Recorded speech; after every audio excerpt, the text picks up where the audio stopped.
Hello, everyone, and thank you for joining today's session. My name is Irina, and I'm the event planner for the Redmond Reactor space. Before we get started, I have a few things to go over. Please take a moment to read our code of conduct. We seek to provide a respectful environment for both our audience and our presenters. We encourage engagement in the chat, but please be mindful of commentary and remain professional and on topic. Useful links will also be found in the chat, which brings us to today's set. My apologies. This session is recorded and will be available on demand in 24 to 48 hours on the Microsoft Reactor YouTube channel. Now, which brings us to today's session, which will run approximately 1 hour with questions throughout. And our speaker today is Jim Bennett, who is a regional cloud advocate. I'll now turn it over to Jim. Awesome. Thank you very much. Hello, everyone. Good morning, good afternoon, good evening, wherever you are in the world. Welcome to this live stream. So today we're all about integrating AI services with low code, no code applications to build a diabetic retinopathy detector. Should be a lot of fun.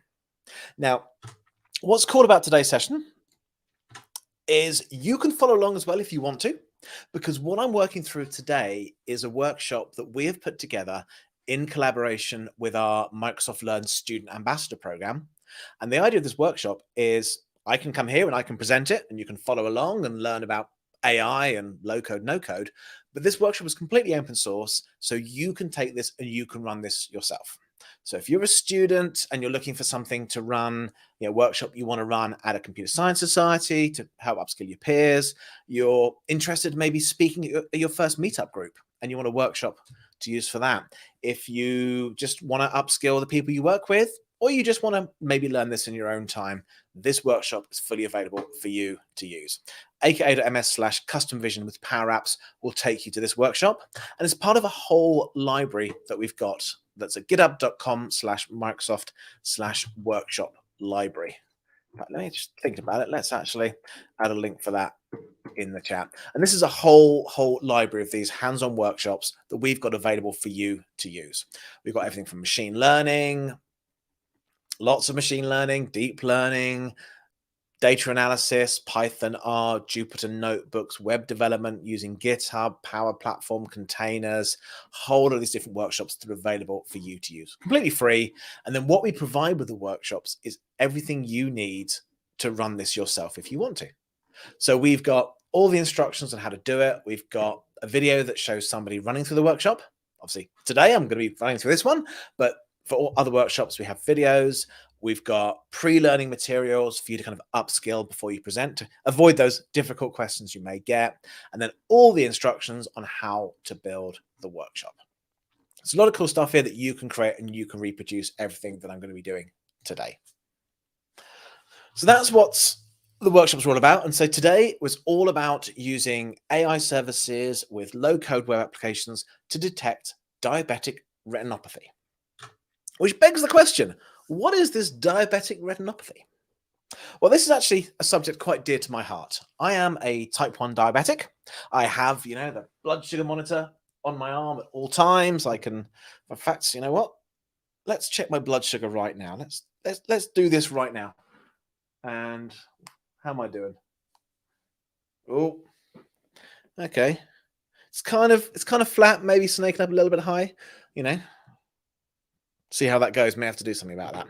But I have that. I have insulin pens to hand and all the things. I'm a type 1 diabetic, and my pancreas is missing part of the stuff that makes it work. It's a bunch of cells called the islets of Langerhans, and they produce a hormone called insulin that converts sugar, glucose, into energy and stores it all.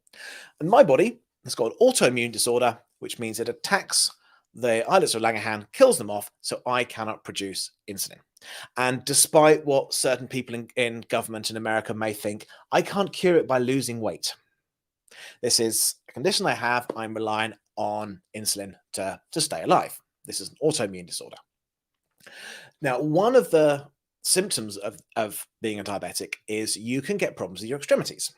So where you can reduce blood flow to tips of your fingers and your toes, places like that, you can cause a whole lot of problems. I get my feet inspected all the time to stop me getting feet problems. On the beach, I'm not supposed to have bare feet in case my feet get cut. I can get infections, got to look after my fingers, and I have to look after my eyes. Now, because my body doesn't heal so quickly, can't solve a lot of the problems that it gets because of the sugar in my bloodstream, I can end up with problems with my eyes that can lead to blindness. And one of these is diabetic retinopathy. And this is basically caused by the blood vessels in the back of the eye, and because they start to bleed, not heal right, and I eventually can lose my sight. It starts off with kind of no symptoms, it just happens. And then over time, maybe I might get mild vision loss, and then I can end up being blind. That's not something I really want to be if I can possibly avoid it. And so the way that doctors deal with it is they need to track it early, and if they catch it early, they can fix it. And they catch it early, usually through a yearly eye exam. I've actually got my next one a week on Friday. It's my next eye exam. And what they do, they put these drops in your eye, which spans your pupil nice and wide to get plenty of light in there, and they take a photograph of the back of your eye. And they can look at the photograph and use that to determine whether or not there's any risk of diabetic retinopathy. Now, it's quite weird when it happens, I must admit, because obviously your pupils swell and that lets in a lot of light. I normally wear glasses, contact lenses, can't wear those, obviously can't wear my contact lenses. And then I'm trying to, if I put my glasses on so I can see, everything's too bright. If I take my glasses off and put sunglasses on, I can't see anything. So, it's always a bit of fun when I come away from these tests. And if you've seen the kind of the stereotypical teenager on drugs pictures with the big wide eyes where they, claim that if you're on drugs, your pupils are really, really big, that's basically what I look like. It's kind of off-putting when I'm in a meeting with somebody with these really big pupils, but that happens. John says, thanks for sharing, Jim. I didn't know that you folks have to deal with too much of inconvenience. Yeah, I really appreciate your concern. Thank you so much for caring. Yeah, as a diabetic, we have a lot to deal with. Yeah, most of the time we just measure blood sugar, take our insulin, but there's so many things that can catch us. So many things that can, there's so many problems that can come along. We just have to be super duper conscious about our health. We have these constant checkups. Yeah, I am very thankful that I live in a developed country that has good healthcare. The question of American healthcare is one for another day, but I have good healthcare. There's a lot of countries where if you're a diabetic, it's basically a death sentence because they don't have access to the kind of care that you need. So I'm very lucky that I can take advantage of a good medical system to detect diabetic retinopathy and avoid blindness. Now, the way it's done, as I say, is photograph is taken and a doctor looks at that image and they try and spot what's there. But this kind of idea of we take a photograph and a doctor looks at it, this is used a lot in medical imaging, whether it's looking for tuberculosis, for example. I'm a recent arrival in the US, and for part of my green card application, I had to be scanned for tuberculosis. And for my daughter, they did it with an X-ray. X-ray of her lungs, try and spot TB on that. And yet, so they can maybe look at X-rays for tuberculosis. They look at ultrasound for cancers, or for if you're pregnant, look at ultrasound to check the health of your baby. There's a lot of this idea of we have an image, and a doctor can look at that and try and spot things on the image. But doctors, as awesome as they are, they're only human. There's only so many hours in the day they can look at images. And if you're processing thousands of images a day, there is always going to be that risk of human error. And so one area that's of interest to the AI community is how can we automate some of this process? How can we use AI models to kind of pre-screen a load of images, cut out all the negatives, as it were, cut out all the images that we know are fine, and then just give a much more reduced set to the doctor for them to cast their expert eye over. How can we automate the grunt work, and then on top of that, automate checking for other conditions? So could we, rather than rely on a doctor just to look at the photograph of my eye to look for diabetic retinopathy, could we give this image to multiple AI models that look for diabetic retinopathy, that look for glaucoma, that look for eye cancers? Could we run multiple tests across images, scaling it through AI in a way that we couldn't do with just relying physically on people? And this is a huge area of AI research. And it turns out, yes, you can. I think it was, probably even 5 to 10 years ago, Google were actually the first ones in their AI labs to build a model that was more effective than humans at detecting diabetic retinopathy. You give it the images and it would have a much lower false negative rate than humans, which is absolutely fantastic. So let's think about this. Let's think about how we can use AI to improve the way we do medical imaging. And that's kind of what we're going to be looking at today. Is how could a doctor who wanted to take advantage of AI build an application to do this automated screening without writing any code? That's kind of the goal of this. We want to see whether we can, rather than relying on a developer to build this, could we use a low code, no code tool and some AI goodness and show how maybe somebody who was a doctor or a business could solve this particular problem. So what we're going to learn about today over the next 50 minutes or so, we're going to learn about how we can take a whole lot of data sets, use machine learning models to get automatic and accurate insights from that. And we're going to do that using a thing called Custom Vision, a service from Microsoft that uses what's called image classification. And then once we've got that, once we've built a machine learning model that can detect diabetic retinopathy, we can build a Power App, a low-code, no-code app to allow us to run this model. And when I say low-code, no-code app, what I mean is we're going to build a mobile app and we're going to write pretty much no more code than what you would do if you're doing an Excel spreadsheet. This is what I mean by low code, no code. It's kind of very accessible for non-techie folks who want to build an application. So question for you out there, for you folks watching this, have you ever done any low code or no code apps before? Yeah, in the chat, let me know what you've worked on so we can kind of talk about some of the things that you've tried. It'd be really cool to hear whether you've built any of these applications.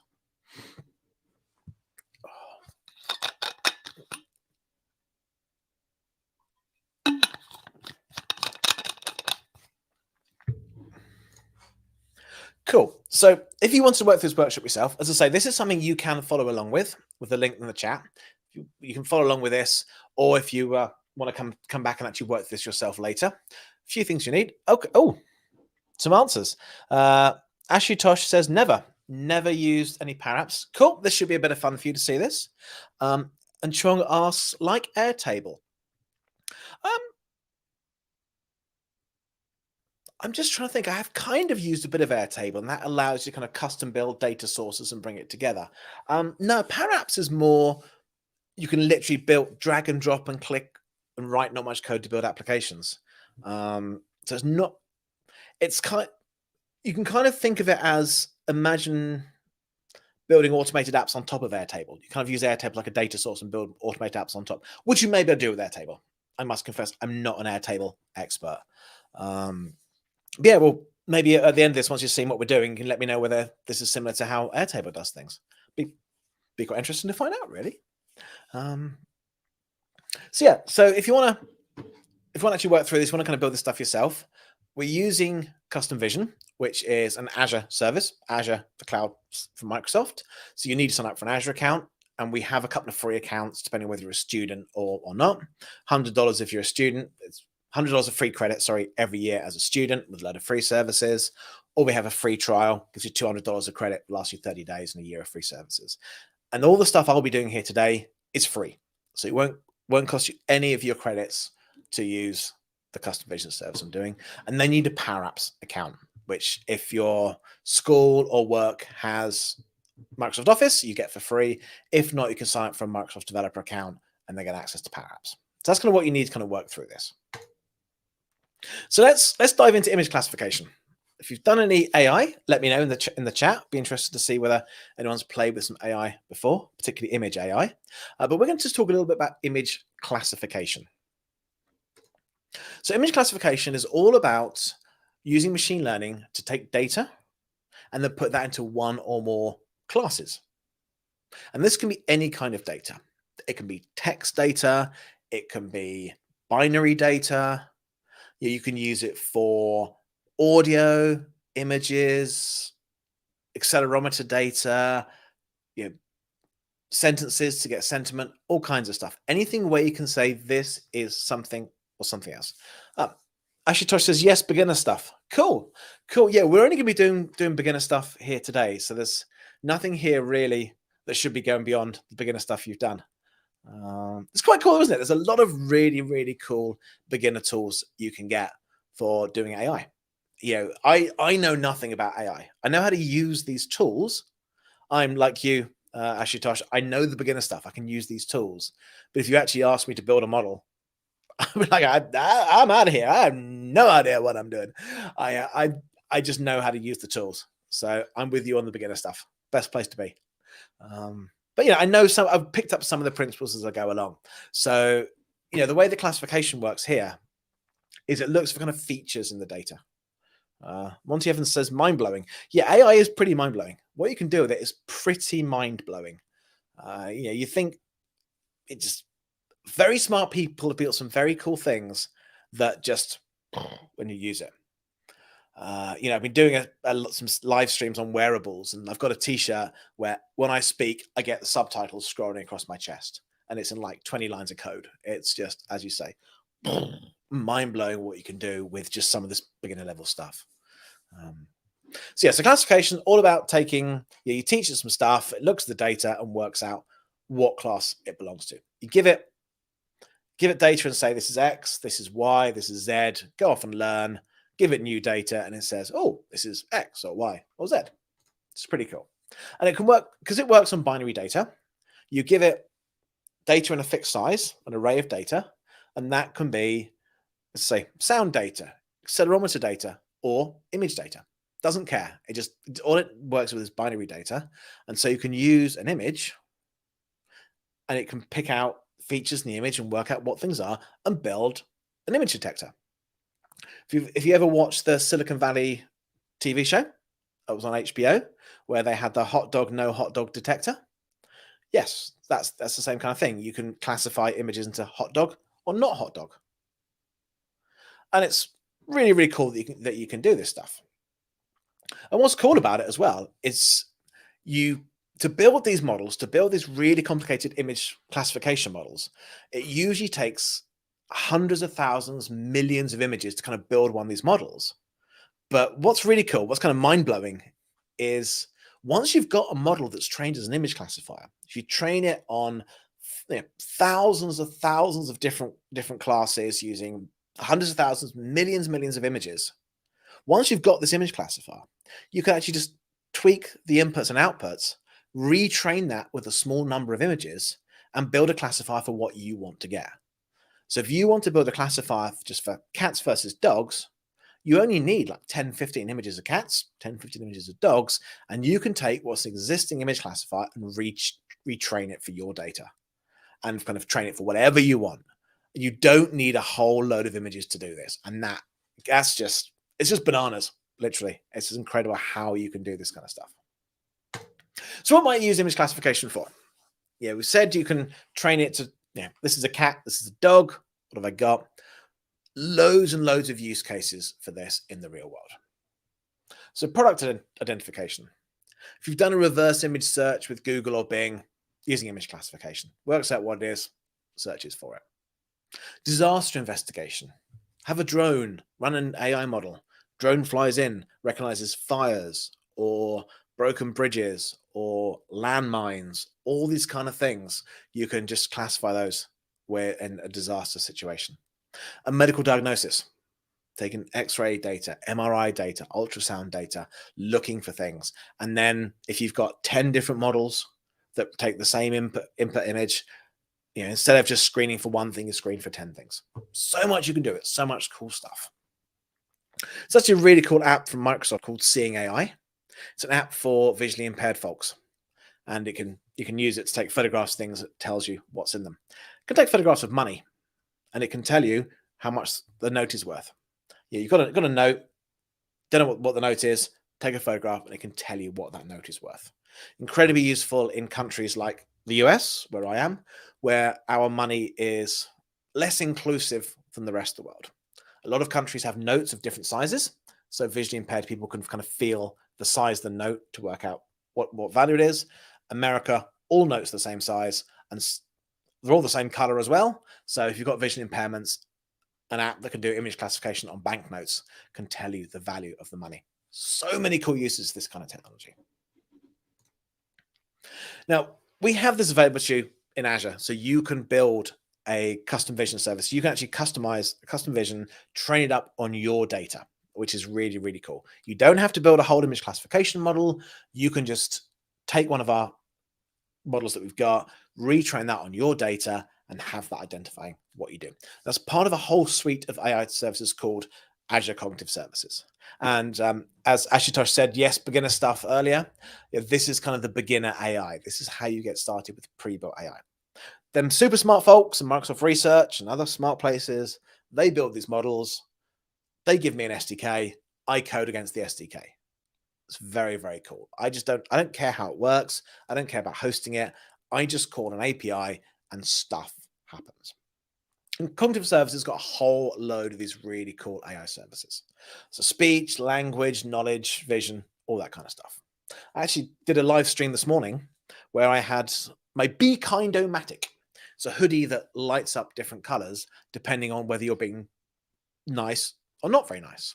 And it used a speech service, a few lines of code to convert what I said into text, and then a language service, a few more lines of code to get whether there's a positive or negative sentiment, and that controlled lights.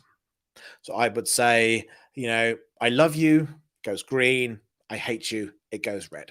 All using these pre-built services. Yeah, 100 lines of code, I think, in total for everything with the lights and using these AI services to control this hoodie. So it's really, really cool, these services you can get. And so one of these services is Custom Vision, which is the service we're going to use today, which is image classifier that we can train with our data to classify what we want. It's a customizable service. It's all very cool. And so the way it works is you get a whole load of images and you upload these images to Custom Vision and you tell it what these images are. You give it a class label. And then you only need 10, 15 images for each class, and that's what you use to train it. So you say, here is 100 pictures of cats, 100 pictures of dogs, 100 pictures of limes, kind of whatever you want. You upload those and tell it what it is.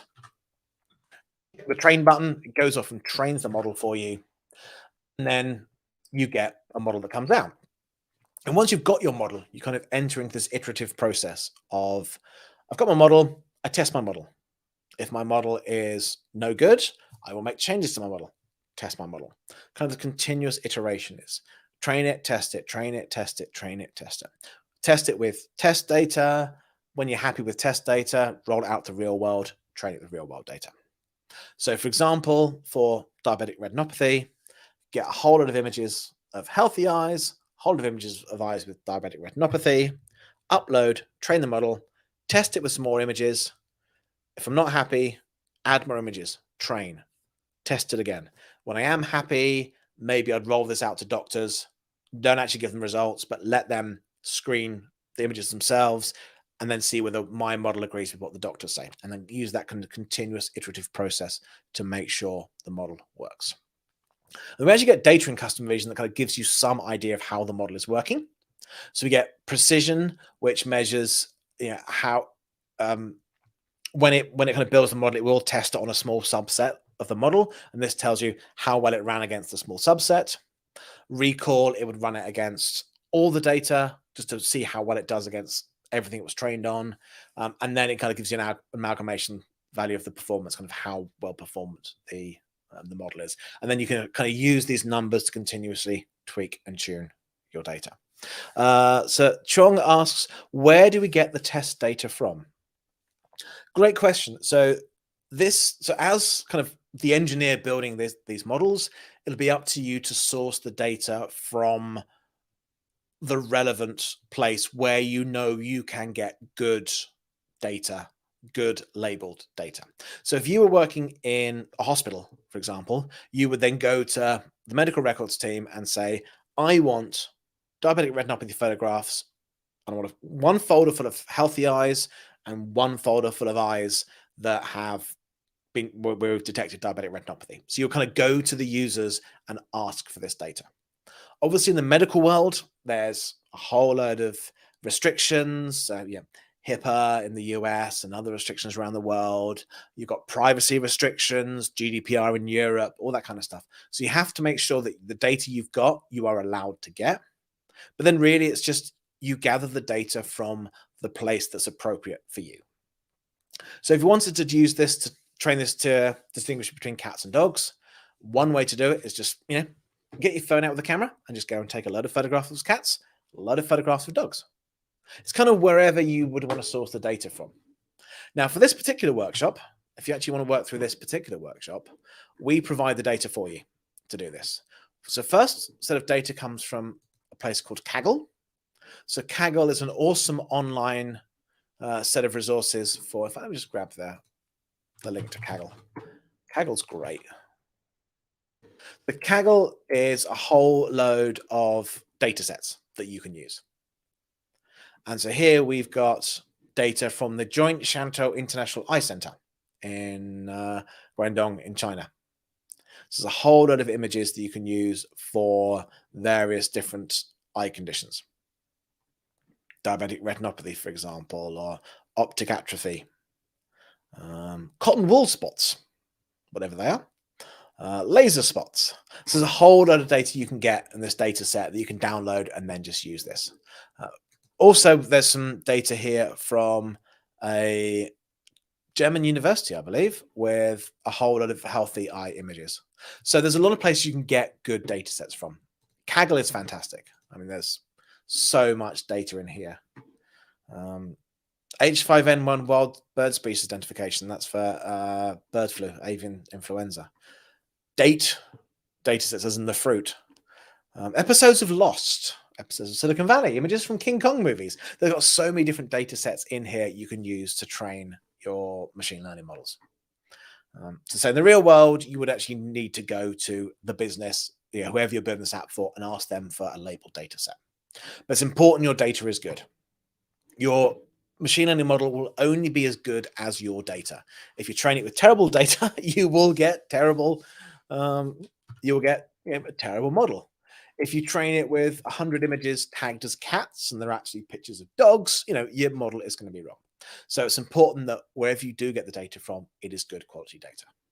And then once you've got your model, once you've trained it up, you publish it and you get a whole lot of values that you then use in the SDK. So you say in the SDK, this is my endpoint, my key from the license I've got, essentially my license key to use it. This is the project I want. This is my published model. And then classify an image for me. So it's all very cool. We just use the APIs to access all this. So let's do it. Let's actually build a custom vision classifier and kind of show it in action. Now, first place to start is in the Azure Portal. So you need to allocate resources in the cloud for training your model and then publishing your model when it's done. And so from the Azure Portal, you create a resource, search for custom vision, click create, and this is where you can build a custom vision resource. Now there's create options here for both prediction and training. And so when you create one of these, you can say whether you want it to work for just training my model or whether you want this to be your endpoint for your actual predictions, or both. You might have a whole load of different training resources where you just do training and then one prediction resource where you publish it to. It's kind of up to you what you want. But you can kind of choose what you want to create. Then you choose your Azure subscription, Azure resource group. If you're new to Azure, subscription is basically your account and the resource group is a logical grouping of resources. So you would put all the resources for a project in one resource group. And then when you finish your project, you can literally delete the resource group and it deletes all the resources inside. It's kind of a nice logical grouping. It's kind of a way of organizing your projects. You then specify where in the world you want this. We've got everything from Australia to West US, Central India, Japan, Southeast Asia, UK, Europe, a lot of places around the world you can create this. You want when you create it, you want to think about where are my users going to be, because they've got this. When you make a call over the internet, the closer you are, the faster it is. So you kind of want to put this in the same place as your users might be. Then you need to give it a name. And this needs to be globally unique, because this is going to form a URL for your custom vision detector. So this needs to be globally unique for everyone. And then you choose pricing. Now it's telling me I can't do a free tier because I've already got one, which is fine because I do already have one. But just a quick look at pricing. We have a free tier. So you can do up to 20 transactions a minute, 5,000 transactions total a month for free. Choose the free tier and we just throttle you at this. So you can only do 20 transactions a minute. You can only do 5,000 a month, and we stop you after that. So you never have to worry about any cost. Then if you need to do more than that, you then start paying by the transaction. And let's see if I've got there. So custom vision, here we go.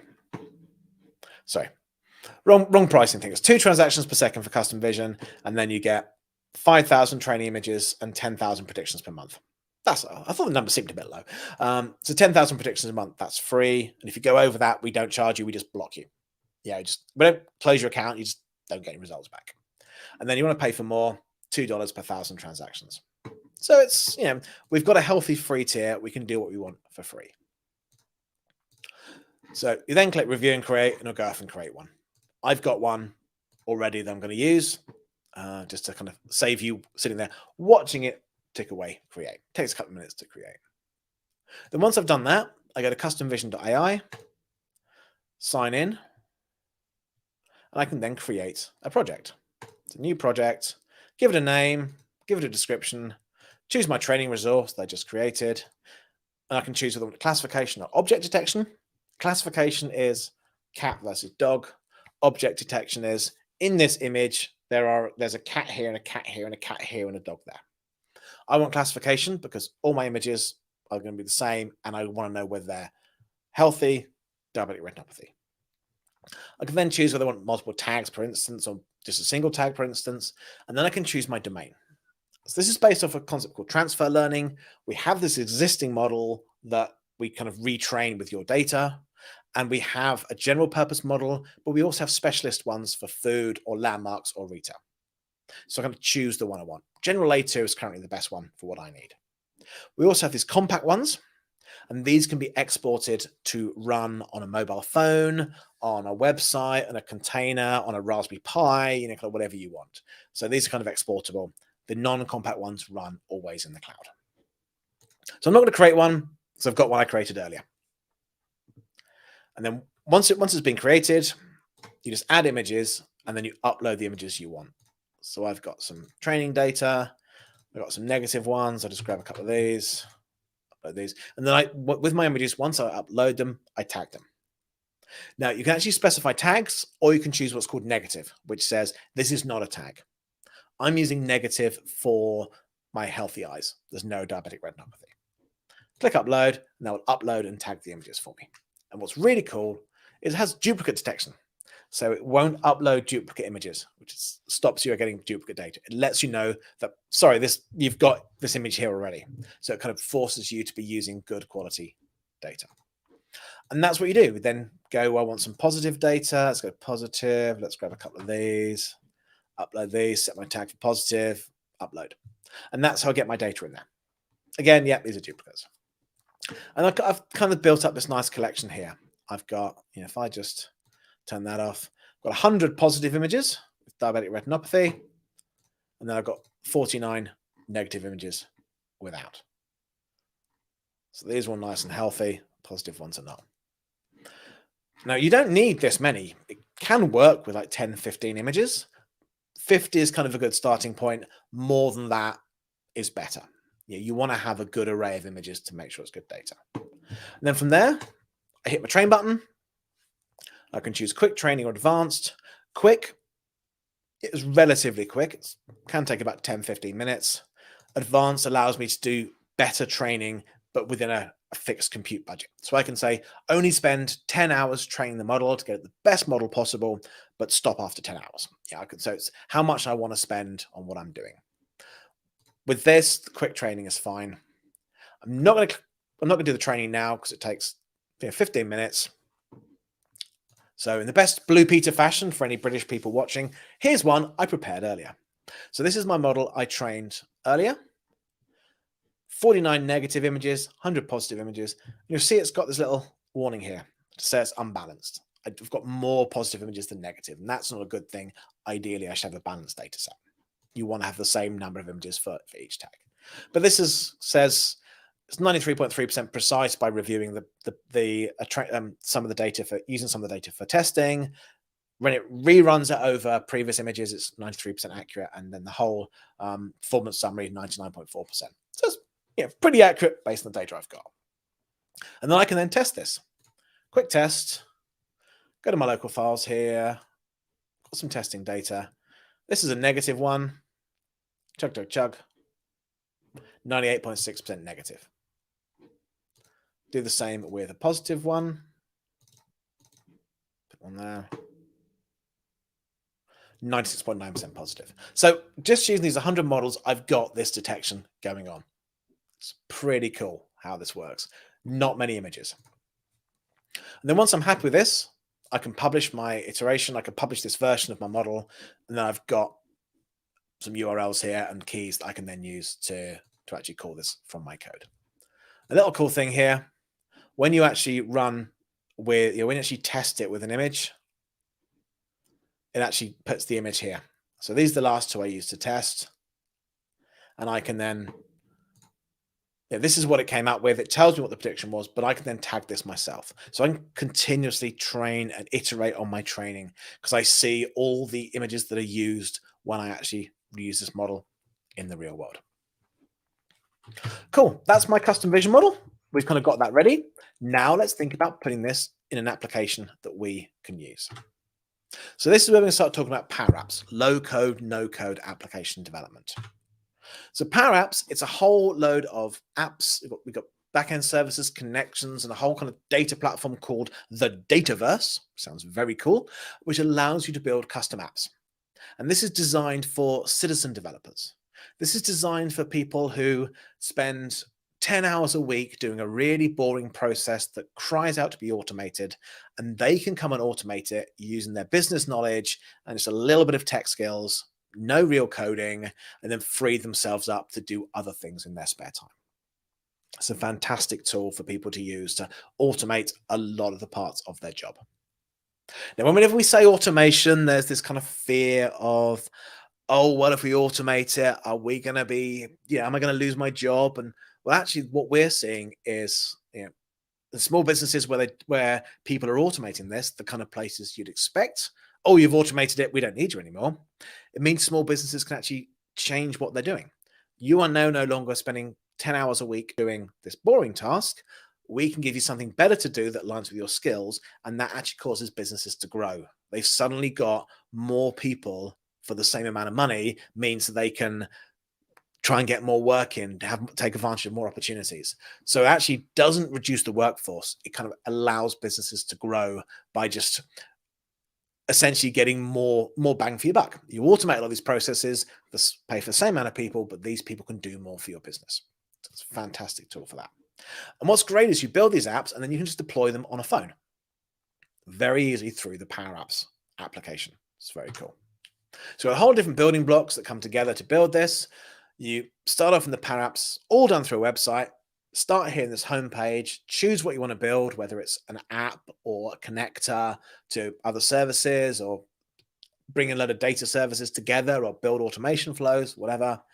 Build your application, use the studio to kind of drag and drop bits in to put together something like a mobile app or a web app, and then deploy it through Power Apps.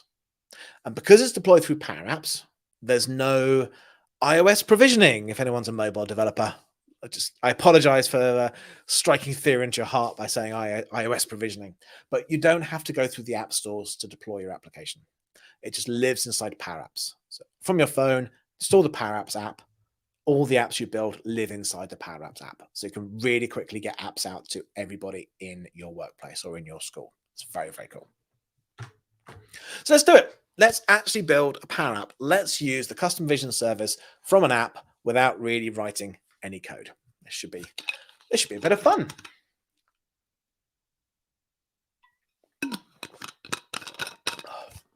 Now, the full workshop that we've got builds a reasonably complicated app. For the sake of time, I'm just going to build something a little bit simpler, but still demonstrates all the principles. And then we can kind of just play with that a bit more if you want to. So here I am in Power Apps. I'm signed in to Power Apps, and I can start building my application. Let's zoom in a little bit more. So go here and choose a blank app. I want to build a blank app. start from scratch. I can start with what's called a canvas app, where I just have a screen to put things on. Or I can build an app on top of data that exists in the Dataverse. So essentially, I would define, initially I'll define some kind of data model using existing data, whether that's from a database, whether it's from SharePoint, whether it's from probably from Airtable as well, actually. Try and go back to your question about Airtable. I could just, whatever I've got a connector to, I can build this on top of the data. I've got kind of define a dataverse, a metaverse of data, as it were, and build an app on top. Or I just create a blank website. And the website even works for external audiences. So you don't even need to log into Power Apps. I can just throw together a website that shows data, which is pretty cool. Right now, I just want a canvas app. Let's create one of those. Give it a name. Diabetic, retinopathy, detector. And then I can choose the format, tablet or phone. I want a phone app, small enough, that will do. Click create, and this has built me my app, my Hello World app. I've got a run button here.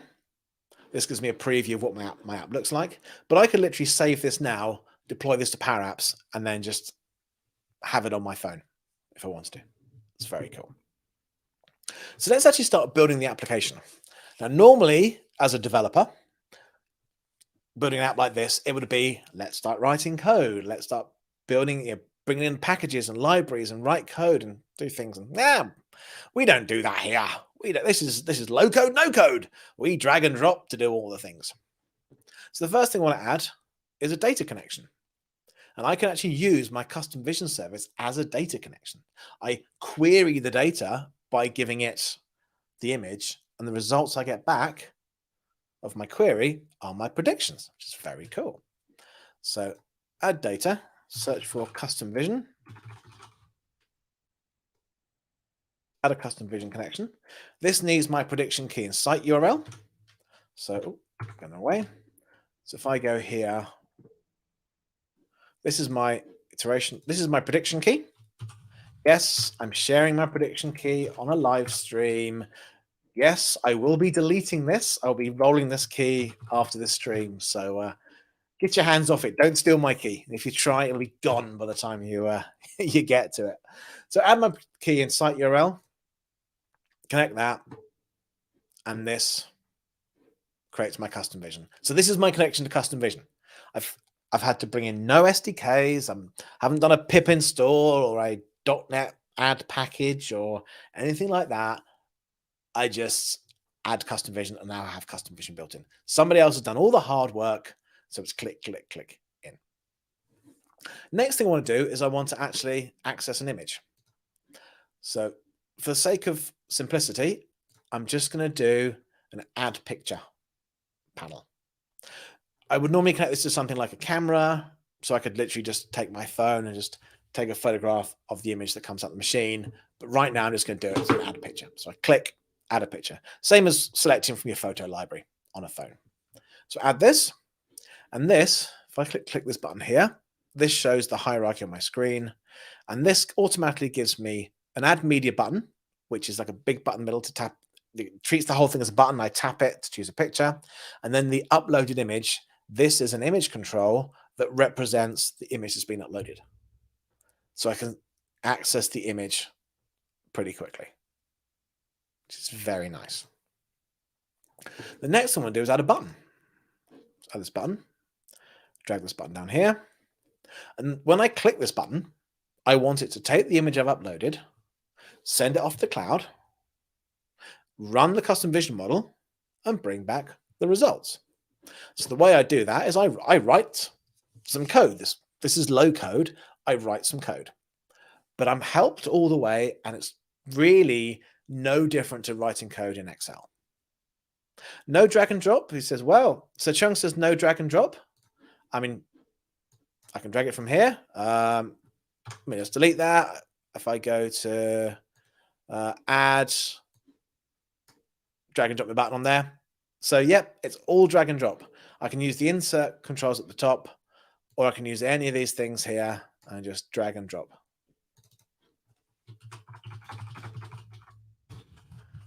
and drop for the win. So yes, it's all drag and drop. And I can drag this around. I've got all my properties here. I can change this for scan image as my text. Let's change my color. Let's go for a nice orange color. And then my, where's the text color? Where's the text color?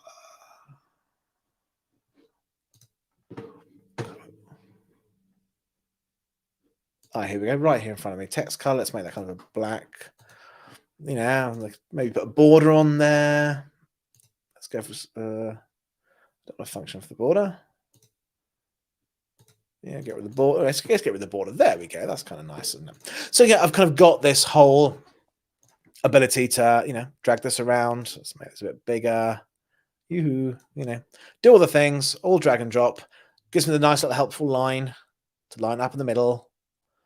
You know, if I wanted to put something else underneath, keeps it lined up with different things. You know, I can line up the sides. Let's make this smaller. You know, all little guidelines.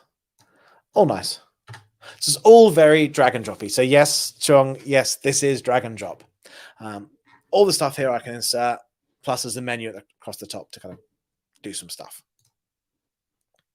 It's pretty cool, drag and drop. So to make this button work, choose the on select, and this is kind of the event that gets fired when you tap the button. And so what I can do with this is I can then use this to upload the image to the cloud, run the custom vision model, get the results, and store it in a variable. Now, normally, as a programmer, I would have to declare a variable, and I'd have to then use that to put data in it. But you know what? This is low code, no code. I don't have to do that. So call a function called clear collect. This will clear out a collection and then put data in it. And I'm going to clear out my my prediction results collection. I don't have a prediction results collection, but I don't care. I'm just going to use that there. And then I tell it what I want to put in it. And what I want to put in my prediction results collection is from my custom vision. See, it's all got the autocomplete, so I don't have to know too much. It can guide me. I want image v2. That's the latest version of the image classifier. I then need to provide the project ID. It says up here, project ID. That I get from custom vision. I go here, project ID. Reason for this is you can have multiple projects if from the same prediction resource. So I can have multiple projects there, and I could maybe send my image to multiple projects. So I give it my project ID. I give it my image iteration. Yeah, this is my first iteration. I could have multiple. Give it that. And then I give it the image, and the image is called uploaded image. This is let's make this bigger. This uploaded image is part of my image picker control. And then what I want from here, tap dot, I get my autocomplete predictions. Close off that, and we're done. So I've written, there's a little bit of code that says clear and collect data into this collection, and the data that goes in there we call custom vision classify image v2 for this project, this iteration, using my image and put the predictions in there. And you notice the red squiggly line has gone away. So I go back and look under data, it's automatically created my variable for me. It's automatically declared my prediction results, which is very nice. So suddenly this will get populated with the results. So now I want to actually show these results. I want to actually see these on screen. And so what I want to do is I want to have a vertical gallery, which I'll drag and drop into there. Give it a second. And where I've dropped in this vertical gallery, this is basically a list control, a vertical list. And I need to tell this list what is the list of data that you want in it. And it automatically pops up for me to choose the data source. Click my prediction results, bang, got my data in there. Now, each list, if I go back to my overview here, this list, it's got a separator, it's got an arrow if you want to dive in, if they've got more data inside, which I can all customize, and it's got a title and a subtitle.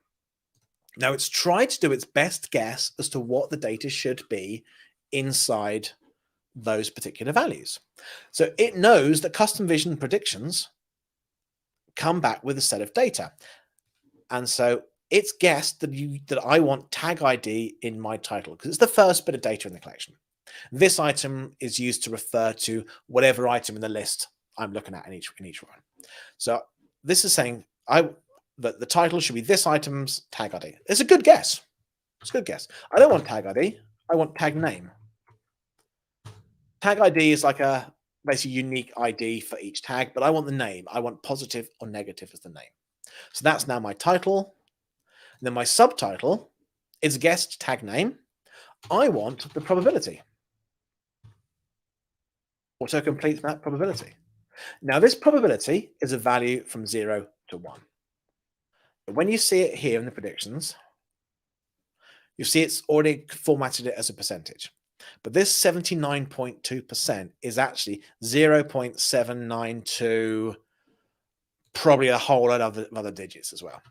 I want to actually represent this as a percent, so I can just use the round function, round this item probability times 100, because it's a value from 0 to 1. I want a percentage times 100, 2. Again, this is not much different from what I would do in Excel.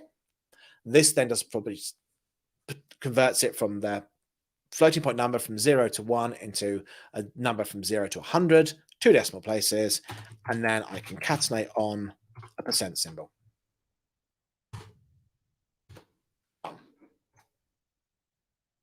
And that has built my entire application. I have built a mobile app by doing this together. Should we test it? Should we do it? Should we see if it all works? So I click play here, and I get this app in preview here. Click this to add a picture. I'm going to pick a negative image. Click scan. This will go off. And all being equal, yes, it works. This tells me 76.3% chance is negative, 23.7% chance is positive. So hardly any code, and I've got this working.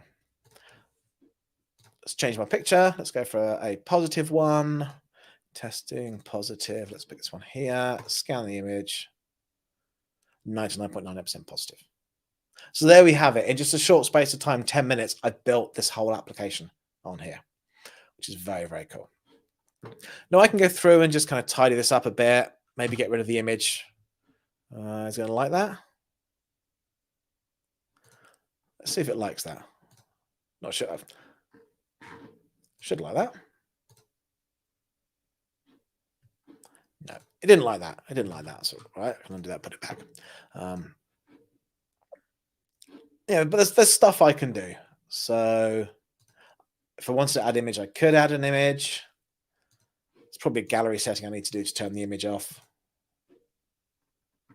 But when I added the gallery, what I probably should have done is maybe vertical without blank vertical. But yeah, I can kind of play with these things. I can set background colors. You know, this title, let's make this a different color. Let's do it in kind of like a dark blue. Maybe let's go slightly lighter blue. And then this number here, you know, do I want to change my font size? Maybe make it bold. Maybe, you know, all the kind of stuff. I can muck around with the different things I've got here. Change all the things. It's all drag and drop. I can configure it as to how I like. But yeah, that's basically it. That's me building this Power App. And then what I can do is I can save this to the cloud, called Diabetic Retinopathy Detector. Save this to the cloud. And while it's saving, I'm just going to launch Power Apps on my phone. And assuming it syncs to Power Apps in time.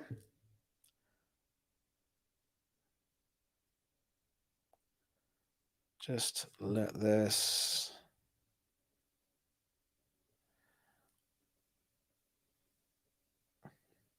Might take a while for it to sync. Let's leave that sync in the background. But yeah, in theory, once this syncs to my phone, I will be able to do the same thing for my phone and have the app on my phone inside Power App. So we have the Power Apps app, a load of apps in there, and this will eventually sync in to the phone. just takes a bit of time. I'm using the internal Microsoft Power Apps thing, which lots of people at Microsoft create Power Apps in there. So there's a lot of stuff in here. So just got to wait for it to sync. If I go back here, leave my app, look at my apps. Eventually, it'll appear in here.